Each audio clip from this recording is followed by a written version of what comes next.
Israel इस समय अपने पूरे इतिहास में सबसे अधिक शक्तिशाली है और इजराइल को हमेशा अपने सभी दुश्मनों से काफी अधिक शक्तिशाली बने रहना चाहिए।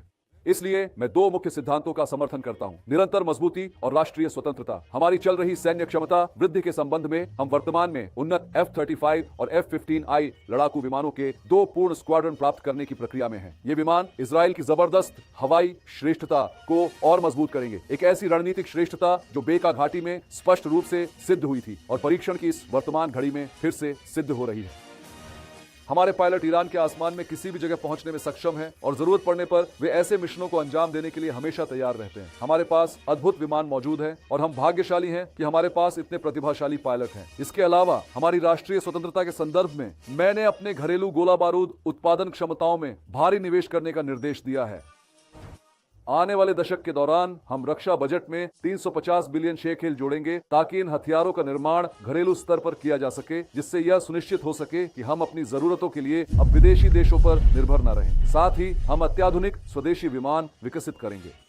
यह हमारे राष्ट्र के लिए संपूर्ण सुरक्षा परिदृश्य को मौलिक रूप से बदल देगा। ड्रोन के मुद्दे पर हफ्तों पहले मैंने बढ़ते खतरे का मुकाबला करने के लिए एक विशेष परियोजना का आदेश दिया था। आज मुझे एक विस्तृत प्रगति रिपोर्ट सौंपी जाएगी। इसमें समय लगेगा, लेकिन आप निश्चिंत रहें, हम इस पर सक्रिय रूप से काम कर रहे हैं। हम सभी परिचालन क्षेत्रों में इजराइल की पूर्ण श्रेष्ठता सुनिश्चित करने के लिए हर आवश्यक कदम उठाएंगे।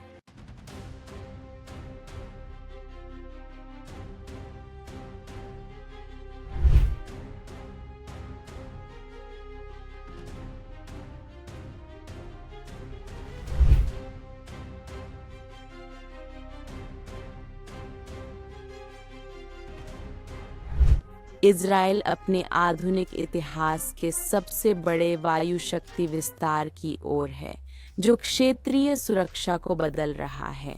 ईरान और उसके सहयोगियों से बढ़ते तनाव के बीच इजराइल अपनी निवारक रणनीति और युद्ध क्षेत्र पहुंच पर फिर से विचार कर रहा है। नई योजना केवल एक अपग्रेड नहीं है, यह स्टील्थ स्ट्राइक और हवाई श्रेष्ठता अभियानों में क्षमता का एक संरचनात्मक विस्तार है। इजराइल अपने F-35 स्टील्थ फाइटर बेड़े को लगभग 50 से बढ़ाकर 100 विमान करने के लिए तैयार है। यह अपने F-15IA कार्यक्रम का भी 25 से 50 जेट तक विस्तार कर रहा है, जिसका ध्यान लंबी दूरी की मारक क्षमता और भारी पेलोड मिशनों पर है। ये प्लेटफॉर्म मिलकर इजराइल को दोहरी बढ़त देते हैं। F-35 के साथ स्टील्थ घुसपैठ और अपग्रेडेड F-15 वेरिएंट्स के साथ गहरी मार करने में प्रभुत्व। इस विस्तार को रक्षा खर्च में भारी बढ़ोतरी का समर्थन प्राप्त है, जिसका अनुमान अगले दशक में लगभग 350 बिलियन शेकेल है। यह राशि लगभग $85 बिलियन से अधिक है, जो इसे इजराइल के इतिहास में सबसे बड़े दीर्घकालिक रक्षा निवेशों में से एक बनाती है।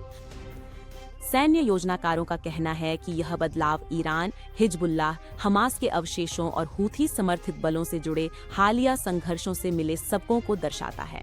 ध्यान स्पष्ट है: त्वरित प्रतिक्रिया क्षमता, लंबी दूरी तक मार करने की क्षमता और निरंतर बहुमोर्चा प्रतिरोध। इजराइल की वायुसेना की रणनीति अब प्रौद्योगिकी एकीकरण और सटीक युद्ध प्रणालियों के माध्यम से जबरदस्त क्षेत्रीय श्रेष्ठता को प्राथमिकता देती है। इन उन्नत जेट विमानों की आपूर्ति 2030 के दशक तक जारी रहने की उम्मीद है, जो अल्पकालिक तैयारी के बजाय एक दीर्घकालिक बदलाव का संकेत है। क्षेत्रीय स्तर पर प्रतिक्रियाएं सतर्क हैं। सऊदी अरब और मिस्र जैसे देश शक्ति संतुलन पर बारीकी से नजर रख रहे हैं, लेकिन साथ ही अपने आधुनिकीकरण कार्यक्रमों का प्रबंधन भी कर रहे हैं। कुछ इसे ईरान के खिलाफ इजरायली निवारक मानते हैं, तो कुछ इसे क्षेत्रीय हथियारों की दौड़ भड़काने वाला बताते हैं। अमेरिका उन्नत हथियार और वित्तीय मदद देकर इजराइल की सैन्य बढ़त की नीति कायम रखता है।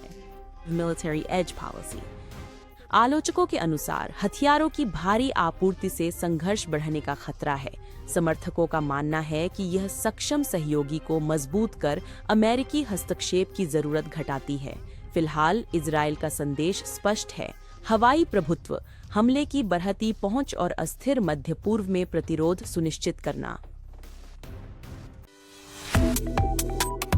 वन इंडिया को सब्सक्राइब करें और कोई भी अपडेट मिस न करें। अभी वन इंडिया ऐप डाउनलोड करें।